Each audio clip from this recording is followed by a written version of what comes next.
Hey guys, welcome to government jobs Gyan YouTube channel. Guys, आज की इस वीडियो में हम बात करेंगे राजस्थान एलडीसी जूनियर असिस्टेंट के notification online form apply process के बारे में। जी हाँ दोस्तों, राजस्थान स्टाफ सिलेक्शन बोर्ड ने यहाँ पर एलडीसी जूनियर असिस्टेंट के 10,644 खाली पदों को भरने के लिए नोटिफिकेशन रिलीज किया हुआ है। कैसे आप इस भर्ती में पार्टिसिपेट करने के लिए अपने फॉर्म अप्लाई कर सकते हो बिना कोई मिस्टेक किए हुए, इसकी पूरी जानकारी हम आपको स्टेप बाय स्टेप रजिस्ट्रेशन से लेकर प्रिंट तक इस वीडियो में देंगे। बस आपको इस वीडियो को स्किप के बिना शुरू से लेकर एंड तक देखना है। उसके बाद वीडियो पसंद आए तो इसे लाइक और शेयर कर दें। चैनल पर नए हो तो इसे सब्सक्राइब कर लें। साथ ही साथ आपको अपना फॉर्म अप्लाई करते हुए जो भी प्रॉब्लम फेस हो रही है उन सभी का हल आपको इस वीडियो में मिल जाएगा। अब यहाँ पर आपका फॉर्म नई तरीके से भरा जा रहा है। नई तरीके से कैसे यहाँ पर आपको अपना फॉर्म अप्लाई करना है, पूरी जानकारी इसके रिगार्डिंग हम आपको देंगे। बस आपको एंड तक हमारे साथ इस वीडियो में बने रहना है। तो बिना कोई वक्त गंवाए चलिए शुरू करते हैं। आपको इस वीडियो के डिस्क्रिप्शन बॉक्स में हमारी वेबसाइट ind-sarkari-naukri.in के इस पेज का लिंक मिल जाएगा। यहाँ पर आपको इस भर्ती के रिगार्डिंग सभी डिटेल्स प्रोवाइड कर दी गई है। Rajasthan staff selection board RSSB ने यहाँ पर LDC grade second junior assistant के 10,644 खाली पदों को भरने के लिए नोटिफिकेशन रिलीज किया हुआ है। आप 13 फरवरी 2026 तक अपने फॉर्म अप्लाई कर सकते हो। लेवल 5 के अंतर्गत सैलरी आपको प्रोवाइड कराई जाएगी। 12वीं पास कैंडिडेट एलिजिबल है, अप्लाई कर सकते हैं, प्लस उनके पास ओ लेवल या फिर COPA या फिर कोई डिग्री या फिर डिप्लोमा या फिर सर्टिफिकेट होना चाहिए कंप्यूटर साइंस में या फिर कंप्यूटर एप्लीकेशन में। और 10+2 में आपके पास कंप्यूटर एक सब्जेक्ट के तौर पर होना चाहिए या फिर डिप्लोमा होना चाहिए आपके पास कंप्यूटर साइंस पॉलिटेक्निक का या फिर RSCIT का। साथ ही साथ यहाँ पर आपका Rajasthan CET senior secondary 2024 exam भी पास आउट होना, क्वालिफाइड होना रिक्वायर्ड है। 18 से 40 साल आपकी आयु सीमा रखी गई है। जनरल OBC के लिए 600 रुपये फीस है। OBC NCL SC ST के लिए 400 रुपये फीस है। करेक्शन चार्ज 300 रहेंगे। यहाँ पर फीस का अमाउंट आप ऑनलाइन मोड से जमा करा सकते हो। सिलेक्शन आपका यहाँ पर रिटन टेस्ट के आधार पर होगा। आप ऑल इंडिया से ऑनलाइन मोड में अप्लाई कर सकते हो। उसके लिए आपको इस पेज को नीचे स्क्रॉल डाउन करना है, इंपॉर्टेंट लिंक सेक्शन में आना है, ऑफिशियल नोटिफिकेशन PDF लिंक पर क्लिक करके इस भर्ती के नोटिफिकेशन को ओपन कर लेना है और इसमें से आपको पूरी डिटेल रीड कर लेनी है। यहाँ पर आपको सभी डिटेल्स प्रोवाइड कर दी गई है, जैसे कि क्या पोस्ट का नाम है, कितनी उसके लिए नंबर ऑफ वैकेंसीज है, किस डिपार्टमेंट में किस कैटेगरी के लिए कितनी वैकेंसीज है, कैसे आप अप्लाई कर सकते हो, कब से कब तक आप अप्लाई कर सकते हो, क्या आपका एलिजिबिलिटी क्राइटेरिया होना चाहिए। पूरी जानकारी आपको इस नोटिफिकेशन में दे दी गई है। आप सभी डिटेल्स यहाँ से रीड करें, उसके बाद अपने फॉर्म अप्लाई कर लें। फॉर्म अप्लाई करने के लिए भी आपको हमारी वेबसाइट के इसी पेज पर ही अप्लाई ऑनलाइन का लिंक दिया गया है। जैसे ही आप इस लिंक पर क्लिक करेंगे आपके सामने राजस्थान सिंगल साइन ऑन का ये पोर्टल ओपन होगा। गाइड, यहाँ पर आने के बाद आपको अपनी SSO ID या फिर यूजर नेम एंटर करना है। अपना पासवर्ड आपको यहाँ पर एंटर करना है। ये कैप्चा कोड आपको यहाँ पर एंटर करना है और उसके बाद आपको लॉगिन की स्टेप पर क्लिक करते हुए अपने डैशबोर्ड में लॉगिन करके अपना फॉर्म अप्लाई कर लेना है। गाइज, यहाँ पर आपको रजिस्ट्रेशन करने की ज़रूरत नहीं है, क्योंकि जब आपने Rajasthan CET senior secondary 2024 exam के लिए पार्टिसिपेट किया होगा उस समय आपने अपना वन टाइम रजिस्ट्रेशन किया होगा। उस समय आपको एक SSO ID या फिर यूजर नेम मिला होगा और पासवर्ड आपने क्रिएट किया होगा। उसी का यूज़ करते हुए बस यहाँ पर अब आपको लॉगिन करके अपना फॉर्म अप्लाई करना है। लॉगिन करने के बाद आपके सामने कुछ इस तरह से इंटरफेस शो होगा। अब यहाँ पर आने के बाद गाइज आपको रिक्रूटमेंट पोर्टल के इस ऑप्शन पर क्लिक करना है। लॉगिन करने के बाद आपको यहाँ पर अपने डैशबोर्ड में ऑन गोइंग रिक्रूटमेंट सेक्शन में आना है। और गाइज, अगर यहाँ पर आप ओल्ड यूजर है तो फिर आपके सामने यहाँ पर अपने डैशबोर्ड में लॉगिन करते ही कुछ इस तरह से इंटरफेस शो होगा। अब यहाँ पर आपको अपने OTR की कुछ बेसिक डिटेल्स एडिट करनी है। ये डिटेल आपको एक बार यहाँ पर प्रोवाइड करनी होगी। यहाँ पर सबसे पहले आपको अपनी मदर का नाम एंटर करना है। फिर आपकी बॉडी पर कोई कट या तिल का निशान है तो उस पहले इसका नाम देना है। अपना मैरिटल स्टेटस आपको सिलेक्ट करना है, आप मैरिड हो या फिर अनमैरिड। अपना परमानेंट एड्रेस यहाँ पर आपको एंटर कर देना है। फिर यहाँ पर आपसे पूछा गया कि क्या आप किसी स्पेशल कैटेगरी के अंतर्गत आते हैं, आप आर्म फोर्सेस सर्विस से बिलोंग करते हैं। अगर करते हैं तो यस ऑप्शन सेलेक्ट करेंगे, नहीं तो नो ऑप्शन आप सेलेक्ट कर लेंगे। उसके बाद यहाँ पर आपको अपना लेफ्ट थंब इम्प्रेशन अपलोड करना है। JPG फॉर्मेट में 20 KB से 50 KB के बीच में आपको अपना LTI यहाँ पर अपलोड करना है। उसके लिए आपको अपलोड के ऑप्शन पर क्लिक करना है, फाइल को सिलेक्ट कर लेना है और अपना लेफ्ट थंब इम्प्रेशन यहाँ पर आपको अपलोड कर देना है। इस तरह से ये फॉर्म फिल करने के बाद गाइज आपको यहाँ पर सबमिट के इस ऑप्शन पर क्लिक करके अपनी ये डिटेल सबमिट कर देनी है। ये यहाँ पर अगर आप ओल्ड यूजर है तो आपके सामने फॉर्म शो होगा और अगर आपने न्यू रजिस्ट्रेशन किया हुआ है तो फिर आपके सामने ये फॉर्म शो नहीं भी हो सकता है। तो यहाँ पर आपको अपनी डिटेल सबमिट कर देनी है। आपकी डिटेल सबमिट होने के बाद आपको आपके डैशबोर्ड में ऐड कर दिया जाएगा। अब यहाँ पर आपको ऑनगोइंग रिक्रूटमेंट सेक्शन में colour grade second junior assistant combined direct recruitment 2026 RSSB के इस सेक्शन में आना है। और यहाँ पर आने के बाद गाइज आपको अप्लाई नाउ के इस टैब पर क्लिक करना है। फिर आपके सामने ये पॉपअप शो होगा। अब गाइज आपको यहाँ पर अपना राजस्थान CET सीनियर सेकेंडरी 2024 का एप्लीकेशन नंबर यहाँ पर एंटर करना है और उसके बाद आपको सबमिट के इस ऑप्शन पर क्लिक करना है।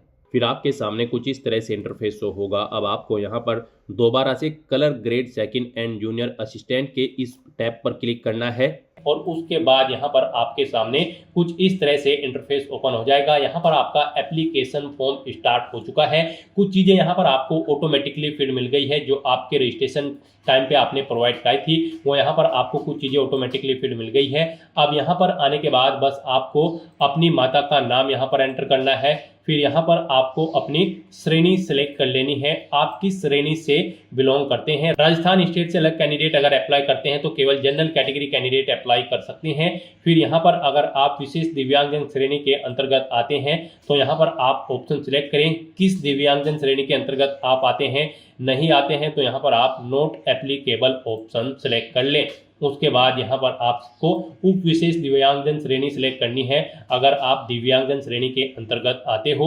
उसके बाद यहाँ पर आपको अपनी श्रेणी का प्रमाण पत्र संख्या देनी होगी और फिर आपको बताना होगा कि क्या आपको स्रोत लेखक की आवश्यकता है। अगर है तो यहाँ पर आप स्वयं उसकी प्रबंध करेंगे या फिर विभाग को उसका प्रबंध करना है, यहाँ पर आपको ऑप्शन मिल जाएगा।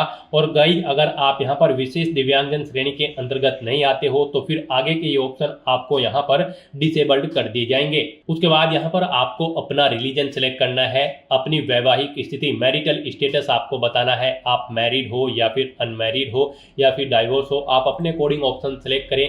उसके बाद यहाँ पर अगर आप मैरिड हो तो यहाँ पर आपको अपने जीवित बालक की संख्या देनी है और आपको यहाँ पर आपका मोबाइल नंबर ऑटोमेटिकली फिर मिल जाएगा। अपना व्हाट्सएप मोबाइल नंबर देना चाहते हैं तो वो यहाँ पर आप दे सकते हैं। आपके पास जन आधार ID है तो वो आप यहाँ पर एंटर कर सकते हैं, नहीं है तो इस कॉलम को आप खाली छोड़ दें। गाइस यहाँ पर जिन कॉलम के सामने रेड कलर का स्टार बना हुआ है उनमें आपको डिटेल्स देनी मस्ट है और जिनमें नहीं बना हुआ है वो ऑप्शनल है। आप उनकी डिटेल चाहे तो दें चाहे या फिर न दें। यहाँ पर आप अपनी पोस्ट सेलेक्ट करें जिसके लिए आप अप्लाई करना चाहते हो। उसके बाद यहाँ पर आपको अपना कोरोस्पोंडेंस एड्रेस एंटर करना है। कोरोस्पोंडेंस एड्रेस में आपको अपना स्टेट चुनना है, अपना डिस्ट्रिक्ट चुनना है, शहर या फिर गांव का नाम देना है, अपना पिन कोड देना है, अपना फ़ोन नंबर देना है, ये ऑप्शनल है। इस तरह से अपनी डिटेल्स फिल करने के बाद अब गाइस यहाँ पर आपको नेक्स्ट के इस ऑप्शन पर क्लिक कर देना है। फिर आपसे पूछा गया है जो मोबाइल नंबर और ईमेल ID आपने दी है क्या वो करेक्ट है। अगर करेक्ट है तो यहाँ पर आप यस के इस ऑप्शन पर क्लिक करें। बेसिक डिटेल्स प्रोवाइड कराने के बाद अब आपको अपनी पर्सनल डिटेल्स यहाँ पर देनी है। सबसे पहले यहाँ पर आपको अपनी नेशनलिटी सिलेक्ट कर लेनी है। फिर यहाँ पर आपको अपना स्टेट सिलेक्ट कर लेना है।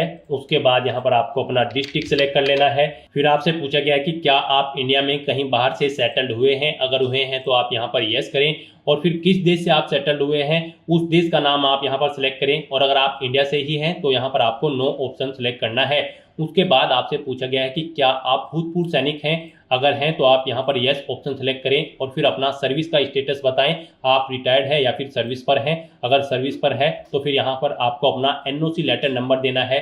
डेट ऑफ NOC यहाँ पर आपको सिलेक्ट करनी है और अगर आप रिटायर्ड हो चुके हैं तो रिटायर्ड ऑप्शन सिलेक्ट करें। फिर आपको अपना PPO नंबर देना है। डेट ऑफ रिटायरमेंट यहाँ पर आपको सिलेक्ट करनी है और अगर आप भूतपूर्व सैनिक नहीं है तो यहाँ पर आपको नो ऑप्शन सिलेक्ट करना है। आगे की डिटेल आपको डिसेबल्ड कर दी जाएगी। उसके बाद आपसे पूछा गया कि क्या आप स्पोर्ट पर्सन हैं। अगर हैं तो यहाँ पर आप यस ऑप्शन सिलेक्ट करें। स्पोर्ट पर्सन किस टाइप से हैं आप, नेशनल या फिर इंटरनेशनल लेवल के, आप अपने अकॉर्डिंग ऑप्शन सेलेक्ट करें और अगर आप नहीं हैं स्पोर्ट पर्सन तो आपको नो ऑप्शन सेलेक्ट करना है। फिर यहाँ पर आपसे पूछा गया कि क्या आप मौजूदा सरकारी विभाग या फिर सार्वजनिक उपक्रम कर्मचारी हैं। अगर हैं तो आप यहाँ पर यस करें और फिर यहाँ पर डिपार्टमेंट का नाम एंटर करें। नहीं है तो आप नो ऑप्शन सेलेक्ट कर लें। उसके बाद आपसे पूछा गया कि क्या आप एज में एडिशनल इलेक्शन चाहते हैं।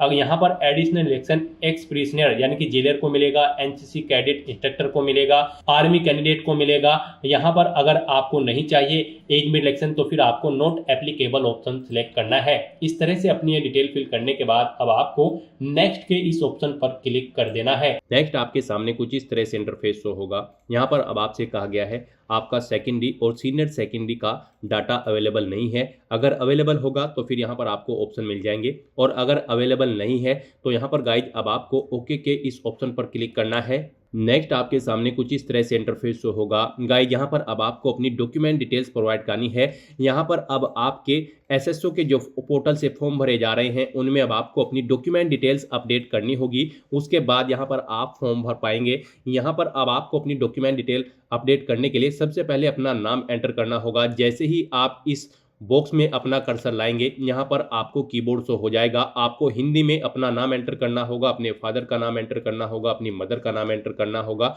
और उसके बाद गाइज आपको यहाँ पर अपडेट के इस ऑप्शन पर क्लिक करके अपनी डिटेल यहाँ पर अपडेट कर देनी होगी। तो जैसे ही आप यहाँ पर कैंडिडेट नेम के इस ऑप्शन पर क्लिक करेंगे तो आपके सामने कुछ इस तरह से कीबोर्ड शो हो जाएगा। अब आपको इस कीबोर्ड में से कैरेक्टर को सिलेक्ट करते हुए अपना नाम यहाँ पर टाइप करना है, अपने फादर का नाम ऐसे ही टाइप करना है, फिर मदर का नाम टाइप करना है, और अपडेट के ऑप्शन पर क्लिक करते हुए अपनी डिटेल यहाँ पर आपको अपडेट करनी होगी। अपडेट के ऑप्शन पर क्लिक करने के बाद आपके सामने आपका नाम यहाँ पर आपको इंग्लिश और हिंदी में शो कर दिया जाएगा। आपको इसे केयरफुली चेकआउट करना है कि इनमें स्पेलिंग वगैरह सब सही है, और उसके बाद गाइड आपको यहाँ पर कंफर्म एंड सेव के इस ऑप्शन पर क्लिक करना है। फिर आपके सामने कुछ इस तरह से इंटरफेस ओपन होगा। अब यहाँ पर आपको डिजी लॉकर इंटीग्रेशन रिकमेंडेड का ऑप्शन मिलेगा। गाइड यहाँ पर अब आपको अपनी क्वालिफिकेशन की सभी डिटेल्स यहाँ पर डिजी लॉकर से फैच करनी होगी, या फिर आपको मैन्युअली यहाँ पर अपनी क्वालिफिकेशन के सभी डॉक्यूमेंट आपको अपलोड करने होंगे, जैसे कि 10वीं 12वीं ग्रेजुएशन पोस्ट ग्रेजुएशन आपकी जो भी हायर क्वालिफिकेशन है उस तक की सभी डिटेल्स के दस्तावेज यहाँ पर आपको अपलोड करने होंगे, उनकी डिटेल आपको प्रोवाइड करनी होगी। अब आप आगे क्वालिफिकेशन जब भरी जाती है उसमें क्वालिफिकेशन की डिटेल नहीं भरोगे, यहाँ पर आप जो डिटेल प्रोवाइड कराएंगे अपनी क्वालिफिकेशन की उसी से आपके डॉक्यूमेंट फैच करके आपकी क्वालिफिकेशन आपको आगे ऑटोमेटिकली फिर मिल जाएगी। तो यहाँ पर अब आपको अपनी क्वालिफिकेशन के सभी डॉक्यूमेंट दस्तावेज की डिटेल देनी है और उन्हें यहाँ पर आपको अपलोड करना है। यहाँ पर आपके पास इन्हें अपलोड करने के लिए दो ऑप्शन है। आप डिजी लॉकर के माध्यम से यहाँ पर अपने डॉक्यूमेंट्स प्रोवाइड कर सकते हैं, या फिर आप मैन्युअली यहाँ पर उन्हें अपलोड कर सकते हैं, उनकी डिटेल प्रोवाइड कर सकते हैं। मान लीजिए अगर आप यहाँ पर डिजी लॉकर के थ्रू अपनी डॉक्यूमेंट्स यहाँ पर फैच करना चाहते हैं तो उसके लिए आपको इस चेकबॉक्स को ओके करना है, और गाइज फिर आपको यहाँ पर सबमिट के इस ऑप्शन पर क्लिक करना है। गाइड डिजी लॉकर के थ्रू अगर आप अपने डॉक्यूमेंट्स की डिटेल यहाँ पर प्रोवाइड कराना चाहते हैं तो आप ग्रांट डिजी लॉकर एक्सेस इस ऑप्शन पर क्लिक करेंगे। फिर आपके सामने यहाँ पर डिजी लॉकर का ऑप्शन ओपन होगा, आपको डिजी लॉकर पर सबमिट कर दिया जाएगा। वहाँ पर आप अपना लॉगिन करके या फिर अकाउंट क्रिएट करके और अपने डॉक्यूमेंट्स वहाँ पर अपलोड करके आप यहाँ पर उन्हें अलाउ करेंगे, और डिजी लॉकर से आपके सभी डॉक्यूमेंट्स यहाँ पर फैच करके डिटेल आपकी प्रोवाइड कर दी जाएगी। अगर मान लीजिए आप डिजी लॉकर के थ्रू अपनी डिटेल नहीं देना चाहते हैं, आप मैन्युअली यहाँ पर अपने डॉक्यूमेंट्स की डिटेल देना चाहते हैं, तो फिर यहाँ पर आपको कैंसिल के इस ऑप्शन पर अब क्लिक करना है। गाइस यहाँ पर अगर आप अपने डॉक्यूमेंट मैन्युअली ऐड करना चाहते हैं तो कैंसिल के ऑप्शन पर क्लिक करके आपके सामने कुछ इस तरह से इंटरफेस शो होगा। अब यहाँ पर आपको नोट अपलोडेड के इस ऑप्शन पर क्लिक करना है डॉक्यूमेंट वैलिडेशन सेक्शन में, और उसके बाद गाइस आपको ऐड एजुकेशनल डॉक्यूमेंट्स आपको इस ऑप्शन पर क्लिक करना है। तो यहाँ पर अब आप अपनी एजुकेशनल क्वालिफिकेशन की डिटेल देंगे। मान लीजिए आप 10th की डिटेल प्रोवाइड करना चाहते हैं तो यहाँ पर 10th ऑप्शन सेलेक्ट करेंगे, क्वालिफिकेशन का लेवल से सिलेक्ट करेंगे, क्वालिफिकेशन की डिटेल देंगे, बोर्ड या यूनिवर्सिटी का नाम देंगे, और फिर यहाँ पर आपको ग्रुप सेलेक्ट करना होगा जिस ग्रुप के अंतर्गत आपने अपनी 10वीं क्लास पास आउट की है। उसके बाद यहाँ पर आपको अपनी सब्जेक्ट की डिटेल देनी होगी। उसके बाद यहाँ पर आपको टाइप ऑफ एग्जाम सेलेक्ट करना है। फिर यहाँ पर गाइड आपको अपने रिजल्ट की डिटेल देनी है। आपका रिजल्ट परसेंटेज में था, सीजीपीए में, या फिर ग्रेड में, या फिर पास या फिर फेल, आप अपने अकॉर्डिंग ऑप्शन सेलेक्ट करेंगे। परसेंटेज में अगर था तो यहाँ पर आप अपना रोल नंबर एंटर करेंगे, अपना इनरोलमेंट नंबर आप एंटर करेंगे, पासिंग ईयर सेलेक्ट करेंगे, और यहाँ पर आपको मैक्सिमम मार्क्स देने हैं। फिर उनमें से कितने ऑब्टेन किए हैं वो यहाँ पर आपको देने हैं। इनके अकॉर्डिंग यहाँ पर आपकी परसेंटेज आपको शो कर दी जाएगी। नंबर ऑफ अटेम्प्ट्स में यहाँ पर आपको बताना है कितनी बार में आपने यहाँ पर अपना 10वीं क्लास पास आउट की है। फिर यहाँ पर आपको अपनी मार्कशीट अपलोड करनी है। आपको चूज फाइल के ऑप्शन पर क्लिक करना है, फाइल को सिलेक्ट कर लेना है, और पीडीएफ फॉर्मेट में 400 केबी से कम साइज की फाइल यहाँ पर आपको अपनी मार्कशीट की अपलोड कर देनी है। उसके बाद आपके पास जो सर्टिफिकेट है 10वीं क्लास का वो भी आपको चूज फाइल के ऑप्शन पर क्लिक करके 400 केबी से कम पीडीएफ फॉर्मेट में यहाँ पर अपलोड कर देना है, और उसके बाद आपको यहाँ पर सेव मैन्युअली के इस ऑप्शन पर क्लिक करके अपनी डिटेल यहाँ पर सेव कर देनी है। इस तरह से यहाँ पर आप अपनी 10वीं क्लास की डिटेल सेव कर सकते हो। ऐसे ही यहाँ पर आप अपनी 12वीं क्लास की, ग्रेजुएशन की, पोस्ट ग्रेजुएशन की, या फिर आपके पास जो भी सर्टिफिकेट है या फिर डिप्लोमा है उसकी डिटेल यहाँ पर आपको ऐड कर देनी है। गाइस यहाँ पर आप जिस भी पोस्ट के लिए अप्लाई कर रहे हैं उस पोस्ट के लिए जो रिक्वायर्ड क्वालिफिकेशन है वो सभी यहाँ पर आपको 1 बाय 1 करके ऐड कर देनी है। इस तरह से यहाँ पर आपको अपनी एजुकेशनल क्वालिफिकेशन की डिटेल देनी है और अपने एजुकेशनल क्वालिफिकेशन के डॉक्यूमेंट्स यहाँ पर आपको अपलोड कर देने हैं 1 बाय 1 करके। नेक्स्ट यहाँ पर आपको अपनी क्वालिफिकेशन और एक्सपीरियंस की डिटेल प्रोवाइड करनी है। गाइज आपने डॉक्यूमेंट डिटेल प्रोवाइड करते हुए अपनी क्वालिफिकेशन की डिटेल प्रोवाइड कराई थी, जो आपकी क्वालिफिकेशन है सभी क्वालिफिकेशन की डिटेल आपने उसमें प्रोवाइड कराई होगी। यहाँ पर आप जिस भी भर्ती के लिए अप्लाई कर रहे हैं उसके लिए जो क्वालिफिकेशन रिक्वायर्ड है वो आपने डॉक्यूमेंट डिटेल प्रोवाइड करते हुए प्रोवाइड कराई थी। वो सभी डिटेल्स यहाँ पर आपकी फेच कर ली गई है आपकी डॉक्यूमेंट डिटेल से यहाँ पर क्वालिफिकेशन के सेक्शन में। अब बस यहाँ पर आपको इस क्वालिफिकेशन को चेकआउट करना है, इस चेकबॉक्स को ओके करना है और गाइज आपको यहाँ पर अब नेक्स्ट के इस ऑप्शन पर क्लिक कर देना है। नेक्स्ट यहाँ पर आपको आपका फोटो और सिग्नेचर ऑलरेडी अपलोडेड मिलेंगे जो आपके OTR से फेच कर लिए गए हैं। OTR करते समय आपने अपना फोटो और सिग्नेचर जो अपलोड किए थे वो यहाँ पर आपको ऑलरेडी फेच करके शो कर दिए गए हैं। बस गाइज यहाँ पर अब आपको केवल नेक्स्ट के इस ऑप्शन पर क्लिक करना है।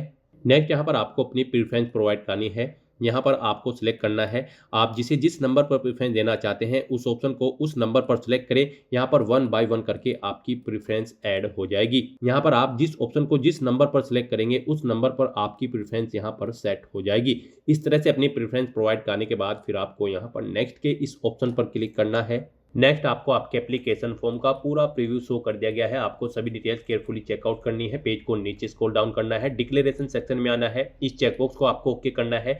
कहीं पर कोई मिस्टेक है तो आप अपडेट के इस ऑप्शन पर क्लिक करके अपने फॉर्म में आप चेंज आउट कर सकते हो और अगर सभी चीजें ओके हैं तो बस यहाँ पर अब आपको अपना फॉर्म सबमिट कर देना है। उसके लिए आपको फाइनल सबमिट के स्टेप पर क्लिक करना है और अपना फॉर्म सबमिट कर देना है। उसके बाद आपके सामने ये पॉपअप शो होगा। यहाँ पर आकर आपको इस चेकबॉक्स को ओके करना है, फिर आपको सेंड OTP के ऑप्शन पर क्लिक कर देना है। उसके बाद आपके रजिस्टर्ड मोबाइल नंबर और ईमेल आईडी पर एक OTP सबमिट किया गया है, वो OTP आपको यहाँ पर एंटर करना है और उसके बाद यहाँ पर आपको वेरीफाई OTP के ऑप्शन पर क्लिक कर देना है। इस तरह से यहाँ पर आपका एप्लीकेशन फॉर्म सक्सेसफुली सबमिट हो चुका है। अब यहाँ पर प्रिंट के इस ऑप्शन पर क्लिक करके आप अपने एप्लीकेशन फॉर्म का एक हार्ड कॉपी प्रिंट आउट ले सकते हो फ्यूचर यूज के लिए, फ्यूचर रेफरेंस के लिए। तो दोस्तों ऐसे आप राजस्थान LDC जूनियर असिस्टेंट की इस भर्ती के लिए अपने फॉर्म अप्लाई कर सकते हो बिना कोई मिस्टेक किए हुए। आज की इस वीडियो में बस इतना ही। आई होप ये वीडियो आपको पसंद आई होगी। अगर पसंद आई हो तो इसे लाइक और शेयर करें। चैनल पर नए हो तो इसे सब्सक्राइब कर लें। Thanks for watching.